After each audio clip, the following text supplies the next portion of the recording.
نبی کریم صلی اللہ علیہ وآلہ وسلم نے ارشاد فرمایا کہ طلب العلم فریضۃ علی کل مسلم، ہر مسلمان پر علم کو حاصل کرنا فرض ہے۔ سوال یہ ہے کہ ایک مسلمان پر کتنا علم حاصل کرنا فرض ہے؟ کیا عالم بننا فرض ہے؟ کیا مفتی بننا فرض ہے؟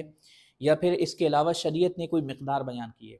تو اس پر شارحین یہ فرماتے ہیں کہ ہر مسلمان پر اس کی موجودہ حالت کے مطابق علم سیکھنا یہ فرض ہوتا ہے۔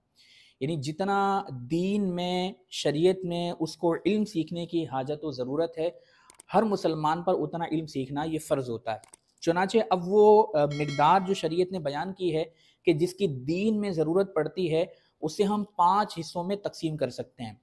تو ہر مسلمان پر کتنے علوم سیکھنا فرض ہے؟ آج انشاءاللہ اس حوالے سے میں آپ کو عرض کروں گا کہ ایک عاقل بالغ مسلمان پر علم سیکھنا فرض ہے، کتنی مقدار میں سیکھنا فرض ہے کہ جس کی دین میں حاجت و ضرورت پڑتی ہے۔ اب وہ کون کون سے علوم ہیں کہ جن کو سیکھنا ہر عاقل بالغ مسلمان پر فرض ہے، انشاءاللہ وہ میں عرض کرتا ہوں۔